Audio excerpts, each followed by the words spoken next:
quickly to our second guest. We're going from last weekend to this coming weekend really quickly. What's good, Micah? He's Jess Martinez, What's the good? What's Vanilla good? Gorilla. I How heard you that's doing, what they sir? call me. What's good, my friend? How are you? It's been a minute. How have you been? Right, almost forgot it's been so long. Dude, we had so many dang interviews too. We had like 2 or 3 interviews where fights I fell through too. I've been itching. I'm always itching to get a fight going. But yeah, we've had so many dang interviews, and you supported me since day one too. So I'm always down and ready to take the time out to chat it up with you, my man. How have you been, my friend? I'm good. Got a new show that we're launching here. This is my fight show. Welcome to our third week, our second episode, because I called the first one the pilot because I didn't know how it was going to fly. Hey, no, that's the thing. I saw you had made a kind of a new show, or you were doing a little bit differently, and you had your own little spot. Yeah, I was excited to come down and come through, but hey, the online stuff works for me too. I was able to get a little bit more extra time of training and whatnot. Fight week, we're always trying to fill in the extra gaps and get those extra sweats for me at least. But yeah. You returned to fighting this year, and you didn't do MMA first. You did Muay Thai. Yes, I did. I mean, the thing is, I had a good hiatus just through injuries, and I was itching so bad to just get into it. I was taking whatever I could literally get. And the thing is, too, I'm a firm believer. At the end of the day, I'm trying to be an MMA champion and then remain undefeated MMA. And to get my MMA better, I truly believe you have to do the base martial art of each martial art to really understand it. And yeah, the opportunity had arose, and yeah, I tried to take full advantage for sure. I'm gonna try to take advantage. I mean, yeah, my butt is 32 now. This is kind of a moment where most fighters at least have a lot of wear and tear on their body, where they're kind of chilling and probably trying to fade off into the sunset. But me, yeah, I've always been committed to my craft, and I knew I would always be back. I knew I'd always get my chance to get back into the cage, and I just stayed patient and stayed waiting. And like I said, that Muay Thai fight popped up, and yeah, I was like, screw it, let's do it. It's a fight to fight, but that was definitely a different kind of fight and a different experience, and I had fun with it. I definitely grew and got better from it, and yeah, you never know what might pop up next. Right now, I got this dang MMA fight, and I'm focused on this Sunday. It's going to be an epic card, APFC 21 down in New Mexico in the hometown. It's going to be a homecoming. Yeah, I know Santa Fe is going to be standing up in there for me, and yeah, I'm more than excited to step back into the cage and back to my natural element. That's the thing too with MMA. I feel so much more freer just training it. You know what I mean? With the Muay Thai, it kind of restricted a lot of my abilities and skills. But hey, it made me better at the end of the day. Had an awesome opponent, and yeah, he brought it to me. He brought the game to me and reminded me what it's like just to be back in there, and just the intensity of Muay Thai and the spirit of Muay Thai and just the technique and everything, how they're dedicated to their craft, helped me step up my craft tenfold. You made it through a camp. There had been issues with that. You finally got an opponent. You finally got to fight. So even though you weren't victorious in that moment, I feel Mhm. like there were a lot of bigger plan positives to take away from getting that fight in. Yeah, that's the thing. It had been so long, and just through injuries, I had to go through a full surgery, take a year off. I had so much atrophy within my leg. Yeah, I actually blew out my knee, ACL and meniscus, so it was a pretty intense surgery to recover from. Most fighters and most people don't even make it back from that. So yeah, I kind of just took it step by step. I'm like, let's straighten the leg, let's get to walking, let's get to running.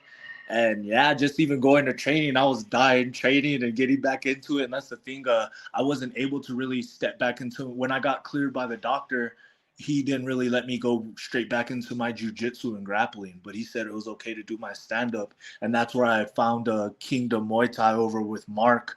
And it was actually a new gym he had started. And just the vibes there were awesome. He had a bunch of different fighters from Thailand, coaches from Thailand, a bunch of different MMA fighters coming through. And it was up and growing. And yeah, Mark definitely took me under the wing, and like I said, he's all, "Hey, you want to get a scrap in? You want to get a Muay Thai fight in?" I was all, "Of course." And that's the thing. Mentally, I mean, you know how my style and my just throughout my career. I mean, as soon as the bell rings, I was always looking to dominate and going through, and that's how I trained. I trained to dominate the fight, and the difference is to now, even from that camp to this camp. I mean, I've had a whole year since that camp, so you're going to see a accumulation of a good years of work. And yeah, I was I was training to dominate instead of training for war, if that makes sense. Where does the mentality come from that you won't let these hurdles stop you, that they're just hurdles, that nothing is this mountain in front of you, that you've kept this determination for this path, even with years in between fights, these surgeries, that mental tenacity is something else. Um, the thing is the passion. I love this game. I love the craft. I found it a long time ago, and I just always loved it. I have my late Uncle Gabe, Uncle G. He always told me, he's like, once you let those ears go, you can't go back. You know what I mean? And the thing is, I've let my ears go. I've let so many other things go that I've given to this game. And the thing is, mentally, where I'm at, I'm just kind of looking to get my peace back. You know what I mean? I've given a lot of peace and a lot of my soul to this game. And yeah, I'm looking to get my pieces back. And I know it's going to take time. I've always been down to collect as many heads as I can. I know too. I got a little bit more extra grays nowadays, but I feel good. Like I said, I just had a birthday actually 2 weekends ago on the 20 or on the 9th, on the November 9th. So yeah, I'm 32 now. I feel like 32 going on 22. You know what I mean? I'm still able to get in there and rumble, and I feel good. I feel great. And the thing is, this opportunity with APFC, I actually wanted to be on the first one, and I got the offer, but I had actually gotten a car accident that same week. So like you said, with just life, just different things happening with life, and I had to take advantage of the opportunity. And yeah, just know as long as I'm healthy and ready to go, I'm gonna be front. I'm gonna be on the front lines for New Mexico every time, man. If as long as I'm able, God willing.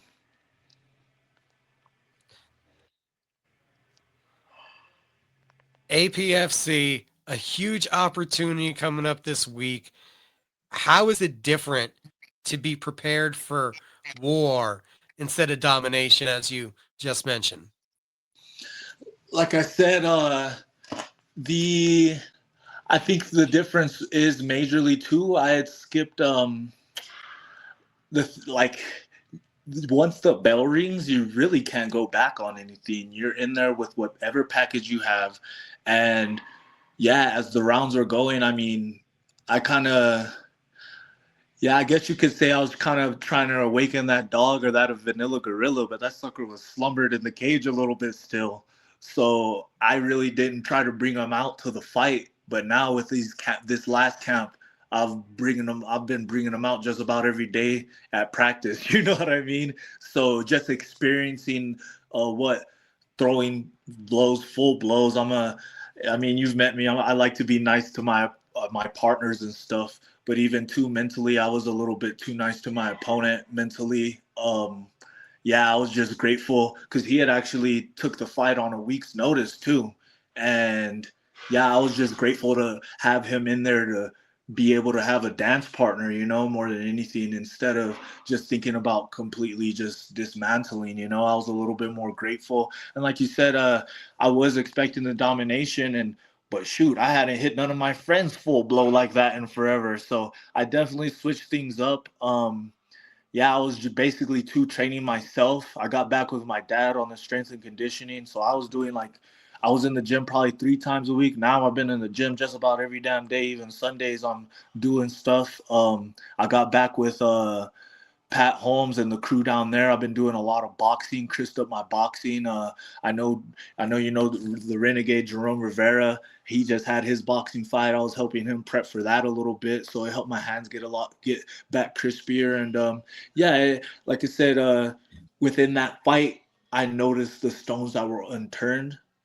So now I made sure we turn those stones and turn those bricks before we get into that cage, and it definitely helped with my confidence and just everything all around. Yeah, between me and you, I kind of had to. Of course, you have to analyze it and you have to look at the reality of the loss, but you gotta. It was just another fight. You know what I mean? I kind of put it in the back of my head, and the thing is, I know in the cage is where I shine, and that's where I'm my best element and where I it's really no rules there, you know. In a way, that Thai fight, I was limited a little bit, and it made me. I was thinking a little bit too much in that fight too. But yeah, either way, we're gonna be good. Like I said, it's like when the domination wasn't happening, it was like, okay, here comes the war. I remember thinking in one of the, it was probably about the second or third round. I was like, okay, we're this is what it feels like to be in a fight again. You know what I mean? And I didn't even really get that before that. Like I said, I was training hard and whatnot, but yeah, it really just made me step up my game all around and reminding me what it's like to be back in there.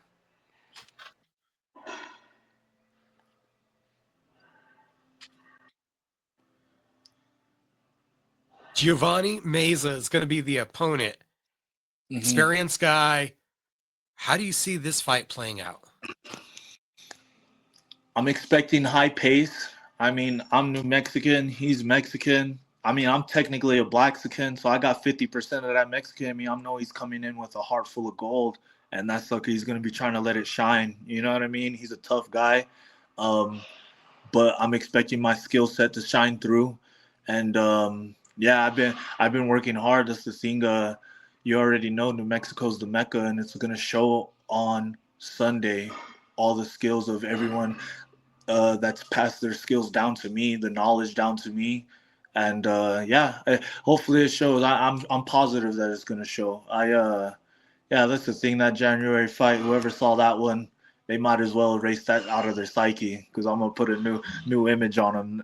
Come here this Sunday. It's gonna be good. Um, yeah, I'm expecting a very high paced fight though.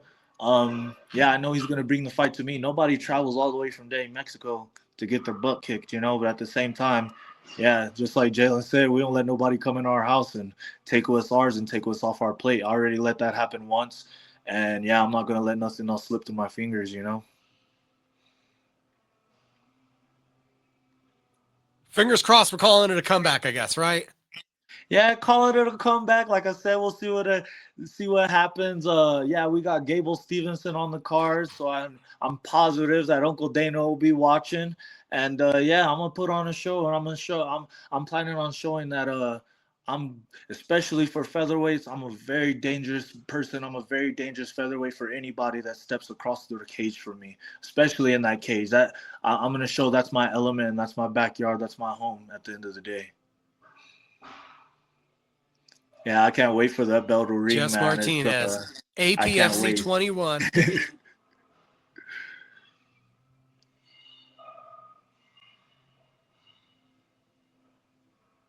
I love the excitement on your face. Oh yeah, you can feel it. You can feel it. You know, I think you. I don't know if we did an interview before the Muay Thai fight, but yeah, like I was literally, yeah, I was taking that fight just to get back into it, and with this fight too, I'm getting this fight to get my MMA career back active. I'm tired of going on Tapology and seeing I'm not an active fighter no more. You know what I mean?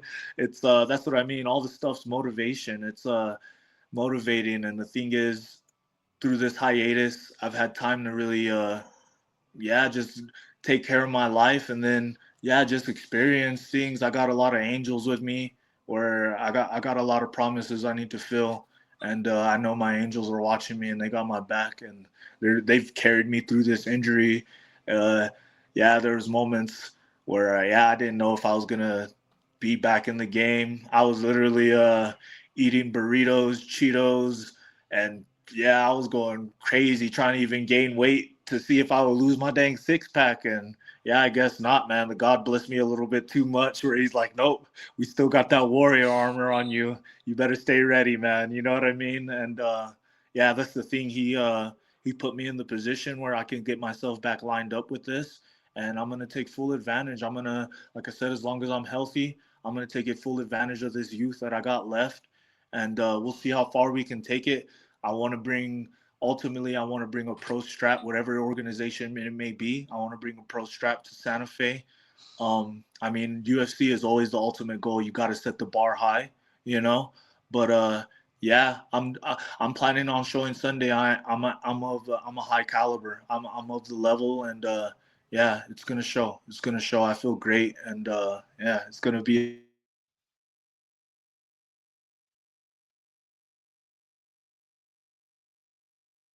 Oh, there it goes. Yeah, we got about 12 amateur fights and 12 pro fights. You don't hear about that on cards. You know what I mean? Normally is about 15, 16 of that. You know what I mean? Combined with amateur and pros. And I think we're going to see a lot of future stars coming out of New Mexico. We're going to see New Mexico's next generation come this weekend. You know, and I'm hoping to be one of the standout leaders of that generation for sure, man. APFC, UFC Fight Pass, UFC Fight Pass YouTube for the undercard of the pro fights and the amateur prelims on the APFC YouTube page this Sunday. You can watch in all those places or be at Isleta Resort and Casino. It's great getting to talk to you, Jess. Yes, sir. We're scrapping all day come Sunday. Y'all come through. Make sure you tune in. I mean, I'm looking forward to it. Looking forward to represent Santa Fe. Looking forward to represent New Mexico and just represent MMA, jiu-jitsu, wrestling, everything. I mean, my tie ain't too crazy, but hey, I'm gonna be represented it no matter what. You know what I mean? But yeah, thank you for the opportunity, Michael. Always, man. Thank you for taking the time out. And yeah, I'm looking forward to see you on the other side, my brother.